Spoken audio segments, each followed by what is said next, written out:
자, 오늘 말씀은 빌립보서 2장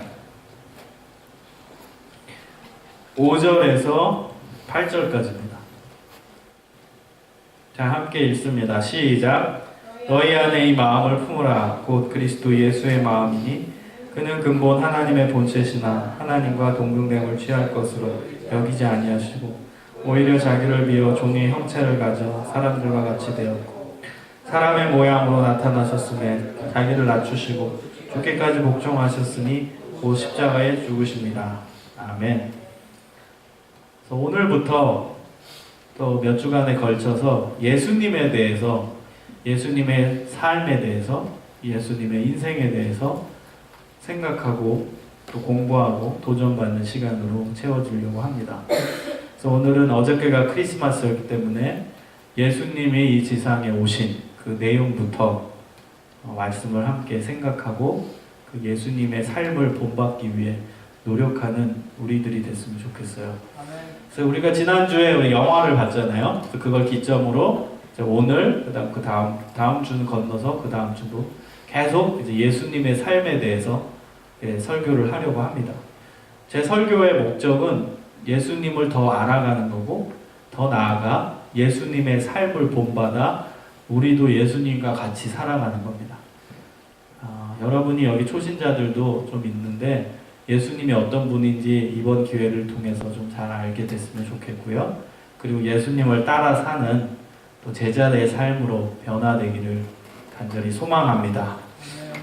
자, 오늘 말씀을 보면은 사도 바울이 빌립보서를 썼거든요. 제일 먼저 이제 5절에 보면은 명령형으로 얘기를 합니다. 너희 안에 이 마음을 품으라. 여기서 너희는 빌립보서를 받았던 빌립보 교인들을 뜻하죠. 그러나 더 넓게는 하나님을 믿는 하나님의 백성들 전부를 의미할 수 있습니다. 그리고 우리까지 포함된 개념이죠. 그러면 여러분이 이 구절을 다시 한번 여러분에게 주어진 말씀이라고 생각하고 읽어보세요. 너희 안에 이 마음을 품으라. 너희의 여러분의 이름을 한번 넣어보세요. 민기 안에 이 마음을 품으라. 진수희 안에 이 마음을 품으라. 규원이 안에 이 마음을 품으라. 다 자기 이름을 넣어서 한번 마음속으로 읽어보세요. 읽어봤어요? 이 마음을 품으라. 이것이 명령입니다. 여러분 성경은 다양한 이제 어투가 나와요. 여러분 이제 문법을 열심히 공부해서 문장의 종류들을 알 거예요. 뭐 평서형도 있고 의문형도 있고 조건문도 있고 여러 개 있는 거 아시죠? 뭐 한국어도 있고 영어도 있고 이 빌립보서를 쓰여졌던 히브리어, 헬라어도 똑같이 그런 어법들이 있습니다. 근데 이 어법, 이 헬라의 어법 중에 요 문구는 뭐겠어요? 당연히 명령형이죠. 근데 여러분 헬라어에서 명령형은 한글의 명령에 곱하기 10은 더 해야 돼요. 그 정도로 강한 명령이에요. 그러니까 한국말로 너희 안에 이 마음을 품으라. 이 강도는 약한 거예요. 우리 한국말로 야, 이 마음을 품어. 그 명령의 강도는 곱하기 10은 더 해야 돼. 곱하기 10은 더 해야 돼. 그 정도의 강도로 명령하는 거예요. 다시 말하면 이렇게 살라는 거예요. 무조건. 빌립보 교인들아, 그리고 더 나아가서 이 성경을 읽는 모든 사람들아, 너희는 이 마음을 반드시 품어야 된다 이거예요. 그리스도인이라면, 예수님을 믿는 사람이라면 반드시 이 마음을 품어야 그게 그리스도인이라는 거예요. 여러분 오늘 설교를 잘 들으면 부담돼요. 왜냐하면 이 마음을 품어야 그리스도인이기 때문에. 돌려 얘기하면 이 마음을 품지 않으면 그리스도인이 아니래. 이 마음이 없다면 예수님의 제자가 아니래. 예수님 믿는 사람이 아니래. 그래서 여러분 오늘 본문 말씀은 되게 중요한 거예요. 한글 문법에서가 아니라 헬라어 문법에서 너무너무 중요한 거예요. 이 마음을 안 품으면 예수님을 따르는 사람이라고 말할 수가 없다는 거예요. 자, 그럼 한 단계 더 나아갑시다. 이 마음이 어떤 마음입니까? 곧 그리스도 예수의 마음이니. 그러면 여러분 곧이라는 것은 앞에 문장과 뒤에 문장이 같다는 거죠. 그럼 다시 앞으로 보세요. 너희 안에 이 마음을 품으라. 다시 바꾸면 너희 안에 예수 그리스도의 마음을 품으라죠. 너희 안에 그리스도 예수를 품으라. 너희 안에 그리스도 예수의 마음을 품으라. 이런 말이에요. 그리스도 예수의 마음을 우리 안에 품어야 됩니다. 여러분, 예수님의 마음을 내 마음에 품어요. 그럼 무슨 의미일까요? 예수님이 내 안에 계시다는 거겠죠. 그리고 나는 예수님을 닮아간다는 뜻이에요. 마음을 품는다는 것은 인격을 담겠다는 의지적 표현입니다. 예수님의 마음이 내 안에 있다? 나는 그 사람 사랑하고 그 사람 따르겠다는 거예요. 여러분, 이런 남자 여자 고백 속에 이런 말 하죠. 내 안에 너 있다. 그 무슨 의미야? 무슨 의미? 진우, 내 안에 너 있다. 무슨 의미야? 무슨 의미? 너 싫어한다는 거야? 좋아한다는 게 1번. 첫 번째. 그렇지, 좋아한다는 거죠. 그 다음 항상 널 생각한다. 나는 너의 모습을 따르고 싶다. 다 받아들인다. 그런 의미예요. 근데 그 사실은 제가 내 안에 너 있다. 이런 한국말 또 이런 닭살 돋는 그 말을 들을 때 어쩌면 이게 얼마나 내가 생각해 헬라어의 그 뉘앙스를 정말 잘 담고 있다는 생각이 들어요. 헬라어로 이걸 얘기하면은 그 직역을 하면 그 말이 똑같아. 내 안에 너 있다. 내 안에 예수님 있다. 그 뉘앙스 있잖아. 그 느낌. 남자 여자한테 고백했을 때 그 느낌. 그것을 여러분이 성경에 담아봐. 적용해봐. 내 안에 예수님 있다. 예수님을 사랑의 대상으로 바꿔봐. 그럼 그 뉘앙스가 똑같이 들어가 있는 거야. 이 헬라어 문법에는. 내 안에 예수님이 있다. 예수님만 생각하고 예수님을 따르고 싶고 예수님 너무 사랑하고 그래서 닮고 싶고 모든 거 받아들이고 싶고 그 뉘앙스예요. 그걸 담고 있는 거예요. 그래서 여러분, 우리 안에 예수님의 마음이 있어야 돼요. 예수님이 내 안에 있어야 돼요. 예수님의 마음을 품어야 돼요. 그때 내 인격이 예수님을 닮아가게 돼요. 그리고 더 예수님을 사랑하게 돼요. 그리고 더 예수님을 따르게 돼요. 그리고 내 신앙이 더 좋아져요. 내 믿음이 더 성장해요. 예수님의 마음이 있어야 돼요. 기독교인이라 함은 예수님의 마음이 내 안에 있는 거예요. 내 안에 예수님의 마음이 없다면 기독교인이라고 말할 수가 없어요. 교회도 왔다 갔다 하지만 예수님을 믿는다고 얘기하기가 힘든 거예요. 그래서 내 안에 예수님이 있어야 돼요. 자, 이제 다음 구절로 넘어가겠습니다. 예수님은 어떤 분인지 6절부터 나옵니다. 그는은 이제 예수님이겠죠. 예수님은 근본, 하나님의 본체다. 거기까지 딱 끊으세요. 예수님 어떤 분이신가? 첫 번째는 하나님이래요. 근본이라는 뜻이 뭐예요? 태초부터라는 뜻이에요. 원래부터라는 뜻이에요. 그러니까 예수님은 어떤 분이신가? 여러분 교회 처음 나오신 분들 있을 텐데 예수님은 원래 본래부터 태초부터 본질적으로 하나님이래요. 그래서 예수님은 하나님이에요. 삼위일체 하나님이에요. 그래서 여러분 어떤 사람들 특히 이단이 초대교회 때 있었던 이단이 있어요. 기독교 바깥에 있었던 이단들은 예수님을 깎아내린 이단들이 많았어요. 예수님은 신은 아니고 또 인간이라고 말할 수 없고 신과 인간의 중간이다. 뭐 이런 주장을 했던 이단들도 많았어요. 근데 성경은 분명히 얘기합니다. 예수님은 하나님과 본질상 똑같은 분이에요. 하나님 자체예요. 그래서 여러분 기독교의 신학은 삼위일체 하나님을 얘기하잖아요. 하나님, 성부 하나님, 성자 예수님, 성령 하나님이 같은 분이라는 거. 같이 존재하는 거예요. 다만 역할만 다를 뿐이에요. 다 하나이신 하나님이에요. 역할이 다른. 그래서 여러분 제가 많이 비유로 얘기하는 게 리더 교육 때도 얘기하지만 물의 비유를 들 수 있어요. 물이 끓으면 수증기가 되죠. 그러나 액체로 물로 바뀌죠. 그러다가 이제 얼리면은 고체가 되죠. 얼음이 되죠. 똑같은 존재예요. 그러나 형태가 다르죠. 역할이 다른 거예요. 물의 역할이 있고 수증기의 역할이 있고 얼음의 역할이 달라요. 그러나 본질은 똑같아요. 맞죠? 하나님을 여러분 쉽게 제가 비유로 얘기한 거예요. 하나님은 세 분의 하나님이 아니에요. 삼신론이 아니에요. 세 분 신이 있다는 게 아니라 한 본질을 가지고 계신 한 하나님이신데 세 가지 역할로서 세 가지 존재 양태로서 같이 세 속성이 존재합니다. 성부 하나님, 성자 예수님, 성령 하나님. 역할이 다른 거예요. 성부 하나님은 창조의 역할을 주로 하셨고 성자 예수님은 구원의 역할을 하시고 성령 하나님은 우리를 이끄시고 인도하시는, 교회를 인도하시는, 교회를 세우시고 가꾸어 가시는 역할을 하시는 거예요. 그래서 여러분이 기억할 것은 예수님은 본질상 하나님과 똑같다. 그걸 여러분 반드시 머릿속에 넣으세요. 예수님에 대한 이해 첫 번째. 예수님은 하나님이시다는 거. 자, 두 번째입니다. 두 번째, 6절을 다시 보세요. 그는 근본 하나님의 본체시나 하나님과 동등됨을 취할 것으로 여기지 아니하시고 7절, 오히려 자기를 비어. 자기를 다 비웠대요. 자신의 욕심, 권위, 권력, 신으로서 누릴 수 있는 걸 버렸다는 뜻이에요. 그리고 종의 형체를 가졌대요. 여러분, 이 문장을 읽을 때 어떤 느낌이 들어요?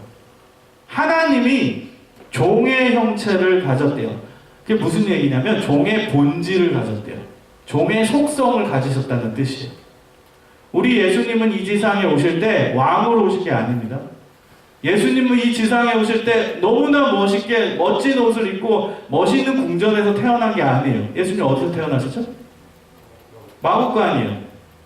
양과 말의 똥냄새가 진동하는. 그 다음 예수님이 태어나서 누이신 곳이 마구간이잖아요. 말밥이에요. 말밥통. 침과 똥이 엉켜있는 말밥통. 거기서 예수님이 누이신 거예요. 여러분 상상해보세요. 우리가 믿는 하나님이신 그분이, 지금 방금 우리 이해했죠? 예수님이 하나님이라고. 근데 하나님이 이 지상에 오셨을 때는 왕으로 오신 게 아니라 마구간에 가장 더러운 곳, 가장 냄새나는 곳. 성경시대 때는요, 여러분, 말 키우는 사람들이 가장 레벨이 낮았던 직업군에 있었어요. 가장 천대받고 힘들어하고 그 다음 무시받던 사람들이 말을 키우는 사람이었어요. 그럼 마구간이라 하면요, 아무도 안 가요. 아무리 가난한 사람도 마구간은 가고 싶지 않은 곳이에요. 아무리 가난해도 마구간에서 태어난 사람은 없었어요. 그 당시에도. 근데 예수님, 하나님이신 예수님이 마구간에서 태어난 거예요.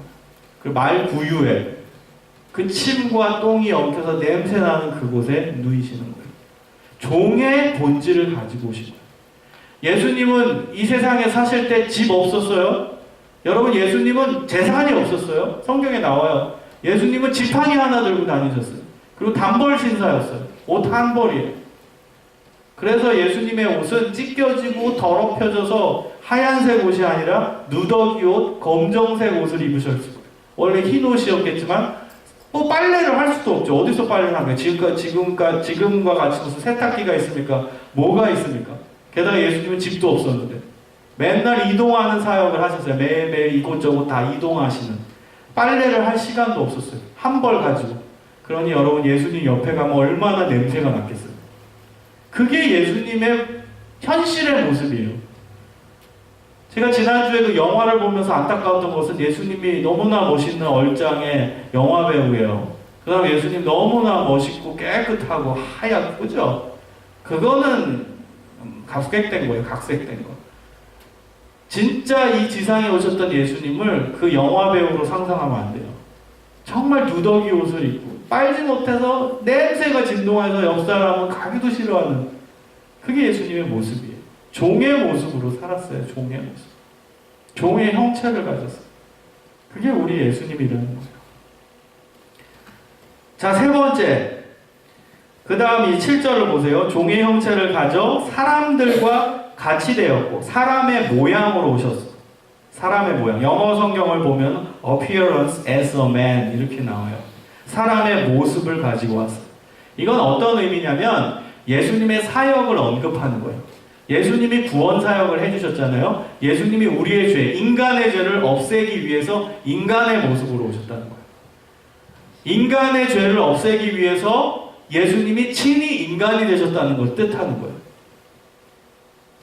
로마서 6장 23절에 보면 죄의 값은 사망이다. 죄를 없애려면 죽음이 있어야 되는데 인간의 죄를 없애려면 인간이 죽어야 된다는 거예요. 그래서 우리의 죄값, 인간의 죄값을 치르기 위해 인간으로 죽으시기 위해 예수님이 오셨다는 거예요. 인간의 죄값을 치르기 위해. 그래서 예수님이 인간으로 오신 거예요. 여러분, 이것은 놀라운 은혜고 신비예요. 예수님이 인간으로 오셨다는 거. 천사로 오지 않고, 천사로 와서 내가 너희들의 모든 죄를 내가 씻겨주겠다, 말만 내가 하면은 다 너희들 죄 없앤다. 그것은요, 여러분, 진정한 하나님의 방법이라고 볼 수 없어요. 하나님은 친히 자기가 말씀하신 대로 행동하신 분이에요. 하나님의 사전에는 죄의 값은 사망이라고 하나님이 딱 선포를 하신 거예요. 그리고 그 선포한 법칙에 의해서 예수님이 오셨다는 거예요. 죄의 값은 사망이다. 인간의 죄의 값은 인간의 사망이다. 그 앞에 부분, 인간의 죄의 값, 그 인간은 우리를 포함하죠. 우리를 뜻하죠. 우리 인간의 죄의 값을 치르기 위해 뒷부분에 인간의 사망은 누구예요? 예수님의 사망을 뜻해요. 아픈 우리예요. 인간의 죄의 값을 치르기 위해 예수님이 인간이 돼서 사망했어요. 죽었어요. 그래서 죄의 값은 사망, 그 법칙을 이루신 거예요. 우리의 죄값을 치르기 위해 예수님이 인간이 돼서 인간의 죽음을 선택하시고 그 죽음으로 우리의 죄를 없애주셨다. 그래서 여러분, 하나님이 인간이 되신 이 의미에는 제가 지금 설명한 이 깊은 뜻이 담겨져 있는 거예요. 인간의 죄의 값을 치르기 위해 인간이 되셨다. 그리고 죽으셨다. 그 놀라운 신비가 이 한 문구안에 담겨져 있어요. 자, 그 다음에 보세요. 8절을 보세요. 사람의 모양으로 나타나셨음에 자기를 낮추시고 죽기까지 복종하셨으니 곧 십자가에 죽으시리라. 복종하셨다. 이건 누구에 대한 복종일까요? 맞춰봐. 누구의 명령에 복종한 거예요? 하나님의 명령에 복종한 거예요. 같은 하나님인데 여러분, 이 문장을 잘 읽어보세요. 이 성경 구절을. 굉장히 놀랍습니다. 하나님과 똑같은 분인데 예수님이 하나님과 동등됨을 취하지 않고 스스로 내려오시는 거예요. 그러니까 내려왔으니까 누구 말을 들어야 돼요? 성부 하나님의 말을 듣는 거예요. 원래 똑같은 하나님인데 똑같은 본질인데 스스로 인간이 되시기 위해 스스로 낮아지신 거예요. 낮아졌으니까 위에 계신 성부 하나님의 말을 들어야 되는 거예요. 근데 듣는 정도가 아니라 복종했다고 나와요. 복종은 여러분 무슨 뜻이에요? 우리 되게 싫어하는 단어죠, 복종. 얼마나 젊은 사람들이 싫어하는 단어입니까? 여러분, 복종해. 내 말에 좋아할 사람 있어요? 교수님 말에 복종해. 엄마 아빠 말씀에 복종해. 누가 좋아합니까? 요즘 사람들한테 복종이란 단어를 쓰면 아, 정말 구시대적이다, 전근대적이다, 이렇게 얘기하겠죠. 근데 예수님은 이 복종이라는 단어를 쓰면서 이 성경 구절에 하나님께 모든 걸 다 순종한 거예요. 스스로 낮아지셔서 스스로 하나님의 명령에 다 순종했다는 거예요. 하나님의 인류 구원의 계획에 순종했다는 거예요. 내가 죽어야만 인간이 살아날 수 있다면 내가 하나님의 그 구원 계획에 따라서 내가 죽겠습니다 해서 죽은 게 십자가의 죽으심. 그 뒤에 나옵니다. 얼마까지 복종했냐? 너 죽어. 그것까지 복종했대요. 근데 그 죽음이 그냥 단순히 고통 없이 죽는 죽음도 아니고 그 시대에 가장 극악무도했던, 아니 역사상 가장 무시무시했던 사형법인 십자가에서 죽으라, 그 하나님의 명령에 복종했다는 거예요. 여러분, 이게 대단한 거예요. 이 문장 안에, 이 구절 안에 엄청난 의미들이 다 담겨져 있는 거예요. 너무나 놀라운 구절이죠. 그래서 제가 분석을 해봤어요. 예수님이 하나님과 같은 분인데 종의 형체가 됐고 사람의 모양으로 되어셨고, 이 부분을 저는 낮아짐이라고 카테고리화했어요. 낮아짐. 종의 형체, 낮아지신 거죠. 사람의 모양으로 내려왔어요. 죄의 값을 치르기 위해 낮아지신 거죠. 그 다음에는 복종. 죽기까지 하나님께 복종. 십자가에서의 죽음, 복종. 그래서 여러분, 예수님의 삶을 두 단어로 요약하면 뭔지 아세요? 낮아짐과 복종이에요. 첫 번째는 인간을 위해 낮아짐. 누가 강요한 게 아니에요. 성경에 보면 스스로 낮아지셨다고 얘기해요. 하나님과 동등되지만 동등됨을 취하지 않고 스스로 낮아지셨다고 얘기합니다. 그래서 예수님의 삶 첫 번째는 인간을 위해 스스로 낮아진 것.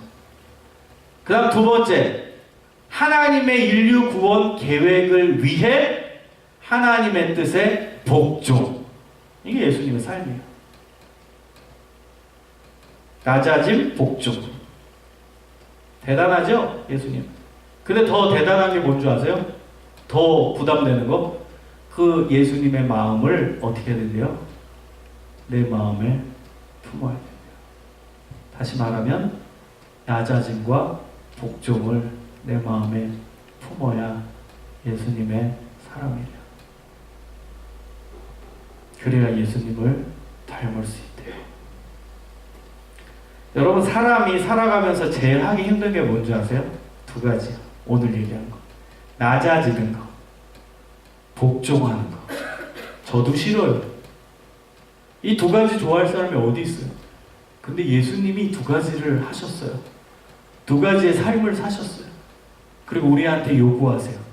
너희는 날 믿지? 너네 예수님의 제자지? 그럼 너네도 두 가지를 따라야 돼. 낮아짐과 복종이야. 사람 앞에 낮아지는 것. 여러분, 이것은 모든 인간관계에 적용되는 거예요.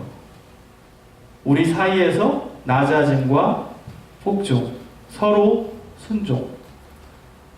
남편한테, 아내한테, 남자친구한테, 여자친구한테, 목장 식구들끼리 낮아짐, 그리고 복종.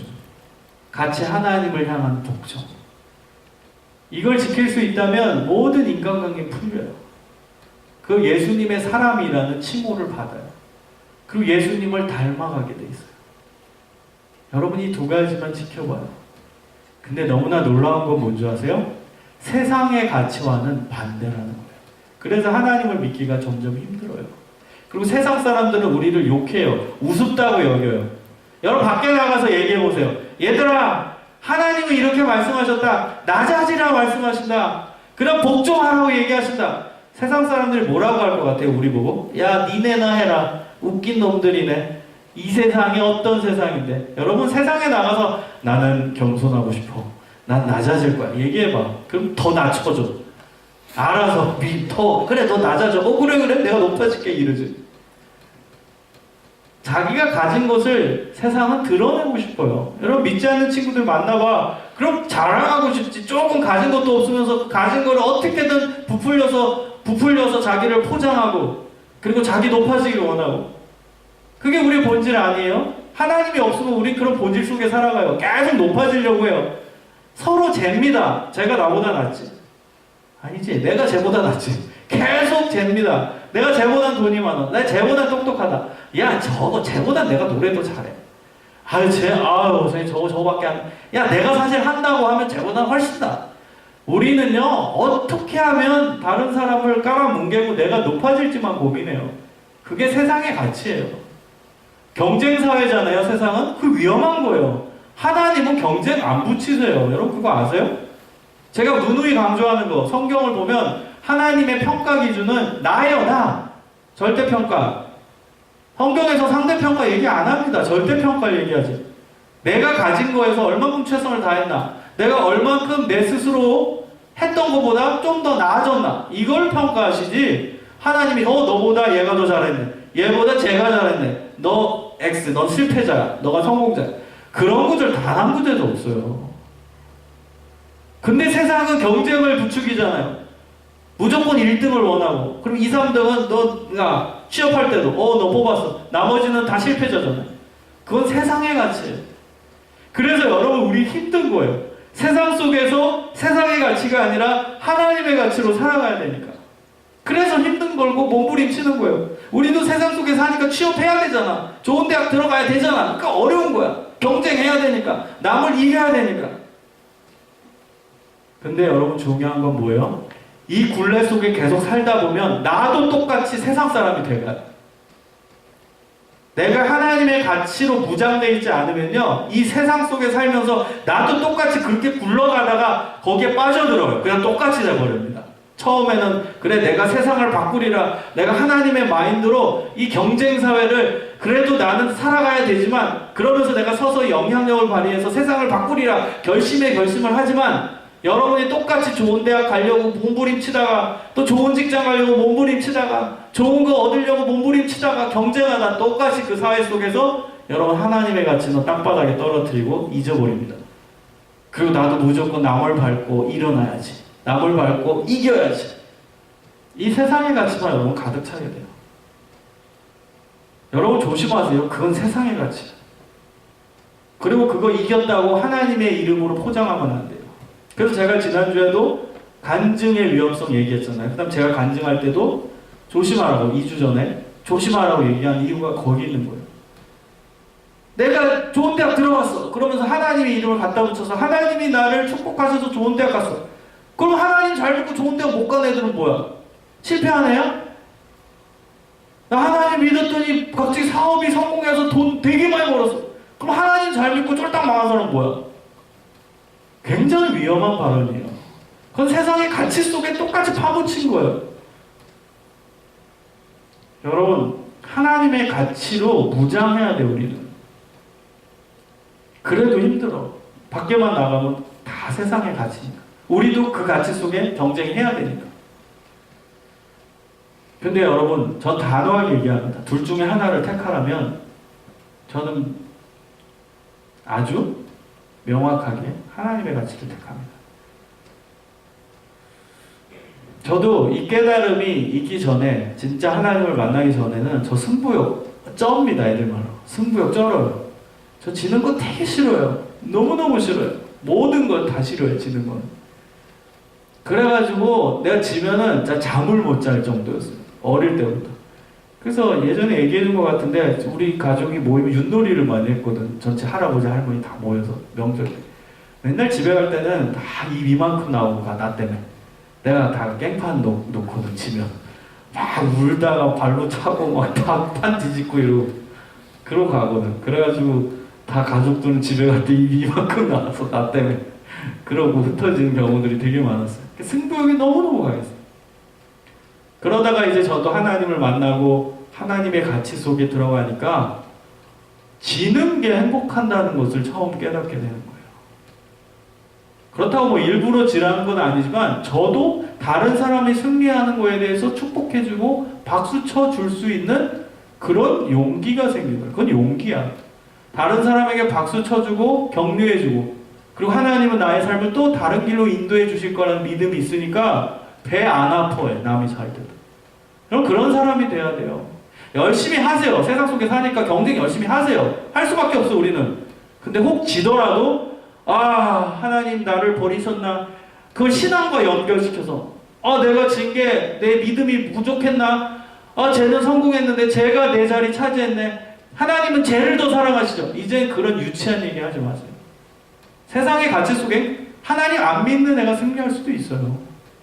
그건 세상이니까. 하나님의 관점은 달라요.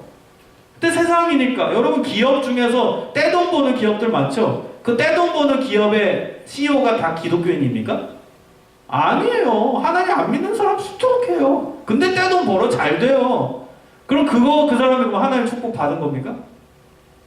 아니에요. 그건 세상의 가치 속에 그럴 수 있는 거예요. 그 사람 성공할 수 있어. 하나님 안 믿어도. 돈 떼돈 벌 수 있어. 하나님과 관계가 없는 거예요. 하나님은 거기에 관심이 없어요. 그럼 누가 떼돈 버는지, 누가 막 장수하는지 별로 관심 없어요. 하나님 관점. 우리는 시각을 바꿔야 돼요. 우리 그게 축복이라고 생각하잖아. 떼돈 벌고 장수하고 건강하고. 하나님은 그거 관심 없어요. 별로 관심 없어요. 그걸 여러분이 빨리 깨달아야 돼요. 빨리. 하나님의 가치를. 그래서 열심히 하다가 남이 이겼어요? 그럼 축복해 주세요. 정말 잘했다. 내가 떨어졌어요? 하나님이 또 다른 길 예비하시겠지. 나는 하나님의 자녀인데 저도 되지 뭐. 그렇게 생각해요. 그래서 제가 이 훈련을 하기 위해서, 저도 볼링을 예전에 좋아했거든요. 볼링 치는 거. 그럼 이 훈련을 해보기 위해서 일부러 또랑에 많이 빠뜨렸어요. 또랑에 빠뜨리는 그게 뭔 의미인지 아시죠? 공 굴리다가 또랑 옆에 있잖아. 거기 일부러 막 빠뜨리고 그래서. 옛날 같으면 씩씩거리면서 무조건 내가 이겨야지, 내가 1등 해야지 하고 진짜 열심히 쳤는데 그 깨달음이 오고서는 일부러 또랑이 막 옆에 빠뜨리고 그냥 빵점 나오고 막 그래. 그랬더니 옆에 있는 애가 너무 좋아하더라고. 소 지가 이기니까. 근데 그걸 보면서 내가 느낀 게 뭔지 알아? 옆 사람이 저렇게 좋아하는 모습을 보니까 내가 기분이 좋아지더라고. 여러분, 기독교인은 그렇게 돼야 돼. 옆에 애가 막 나를 이겨서 기뻐해. 그러면 나도 씩씩거리면서 다음에 보라 내가 이겨버리라, 이게 아니라 야, 제가 기뻐하는 모습을 보니까 참 좋네, 나도 덩달아 기쁘네. 이게 기독교인이에요. 그렇게 돼야 돼. 다른 사람이 잘 되면 더 기분 좋지. 그래서 기뻐하는 모습을 보면 내가 기쁘지. 그게 기독교인이에요. 그런 사람이 되세요. 사람들과 함께 있으면서 낮아지세요. 그냥 베풀어 줘. 하나 더 줘. 떡 하나 더 줘. 미운 놈일수록 떡 하나 더 줘. 먹을 거 더 하나 줘. 그러면 그 사람이 기뻐하면 내 기쁨이 되는 거야. 그런 낮아짐의 사람이 되면은 하나님이 기뻐하시고 하나님이 쓰세요. 하나님이 원하시는 곳으로 여러분 인도하세요. 그런 사람을 하나님은 이끄시는 거야. 그 사람을 눈여겨보시는 거야. 쟤는 세상과 다르구나, 세상 사람과 다르구나. 그때 탁 튀어 오르는 거야. 그럼 그 사람이, 하나님이 그 사람 딱 잡고, 그래 너는 내 사역을 위해 써라, 쓰임 받아라. 하나님이 그 사람을 통해 하나님의 역사를 이끄시는 거예요. 성경을 보세요. 성경은요, 수많은 사람들을 하나님 쓰신 얘기가 아니에요. 소수를 택해서 하나님의 역사를 이끌고 가는 얘기예요. 사도 바울과 같은 사람, 처음에는 하나님을 안 믿었죠. 그러다가 완전히 하나님 믿고 변화돼서 인생이 하나님께만 포커스 맞춰진 사람으로 변하잖아요. 그러니까 하나님이 바울을 쓰시는 거예요. 그 바울 한 사람 때문에 신약 성경의 반 이상이 쓰여졌어요. 그거 아세요? 신약 성경의 반 이상이 바울이라는 사람 한 사람이 쓴 거예요. 그 다음 세계에 복음이 전파된 계기는 바울 한 사람 때문이에요. 한 사람이 세상을 바꾸는 거예요. 한 사람이. 하나님께 택함받은 한 사람. 하나님은 많이 필요 안 해요. 소수를 쓰세요. 근데 하나님처럼 살아가는 사람, 예수님을 닮은 사람, 이 사람을 쓰시는 거예요. 두 번째 측면은 복종이에요. 복종. 순종으로 바꿉시다. 순종하는 사람이 되세요.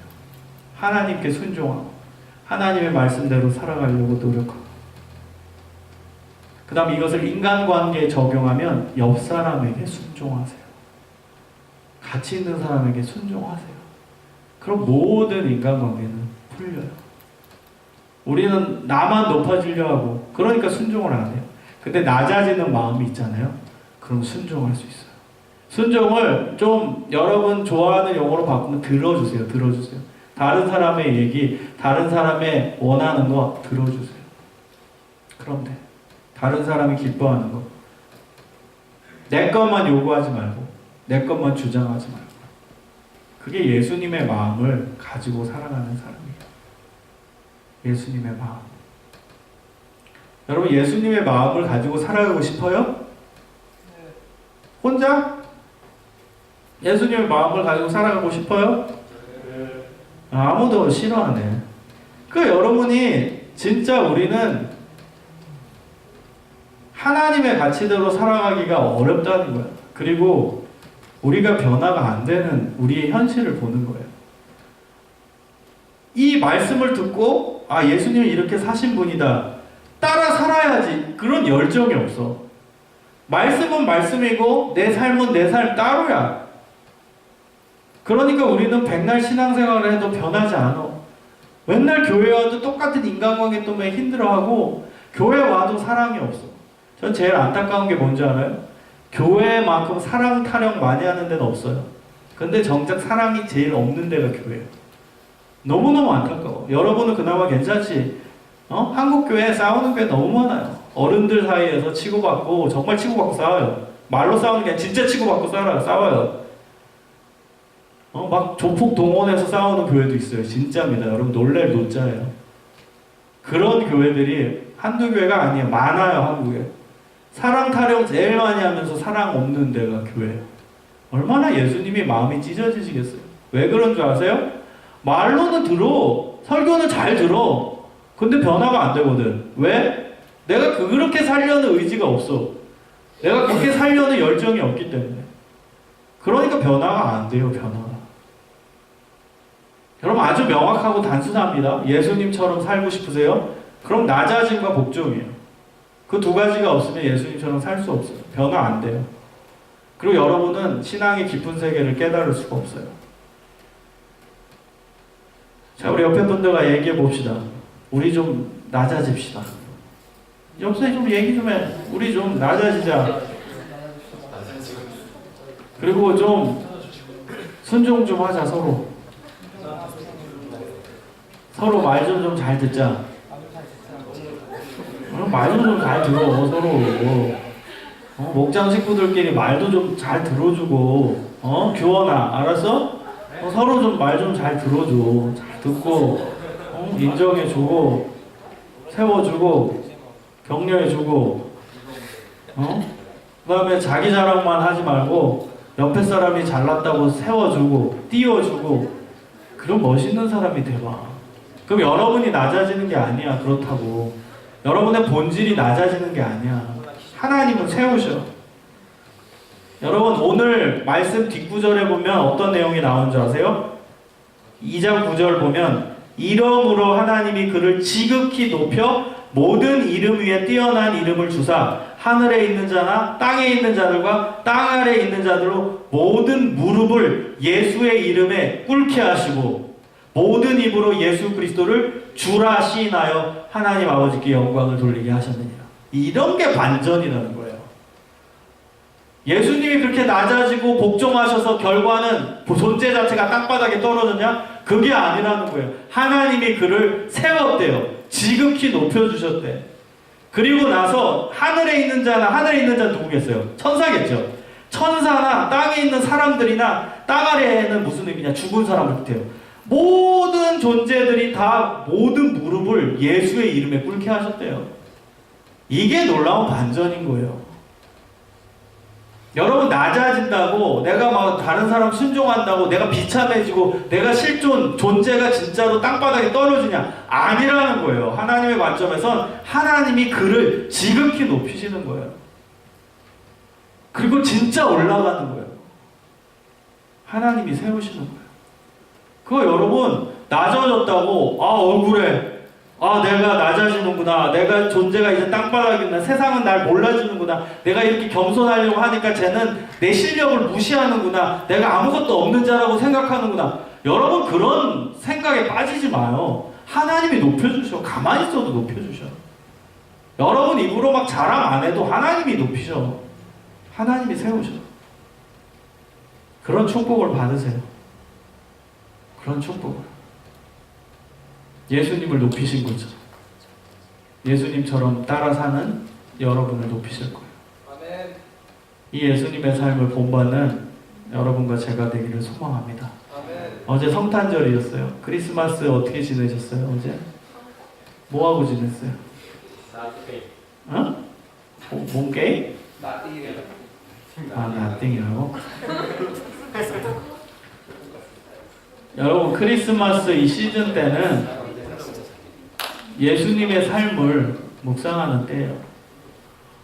정말 주인공이 빠진 생일 아니야? 여러분 잘 생각해봐. 성탄절에 주인공이 빠졌어. 난 그렇게 생각해. 나는 예를 들면 내 생일날 주인공 빼고 자기네끼리 막 신나게 놀고 막 흥에 취해 있고 그 기분 나쁠 것 같아. 내가 생일 당사자고 이제 생일잔치에 가야 되는데 나는 없고 지네끼리 막 다 놀고 있어. 막 술 먹고 놀고 막 신나게. 내가 들어가는데 아무도 몰라. 내가 주인공인데. 그럼 얼마나 기분 나쁘겠어. 지금 예수님의 생일이 그렇게 되는 거 아니에요? 여러분 잘 생각해봐.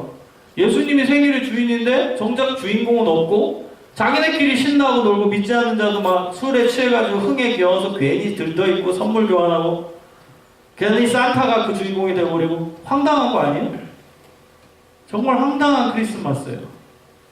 예수님 입장에서 생각해봐. 얼마나 황당하시겠어. 정작 주인공인 난 없네. 여러분 우리라도 바꿉시다. 예수님이 주인공이에요. 그럼 예수님의 삶을 생각하고 묵상하고 나도 그렇게 살아야겠다. 결단하는 때가 크리스마스예요. 하루 지났지만 여러분 오늘도 깊이 예수님의 오심을 생각하고 그분의 삶을 묵상하며 낮아지고 하나님께 순종하고 사람들에게 서로 순종하는 삶을 살아가기를 간절히 축원합니다. 우리 함께 기도하겠습니다.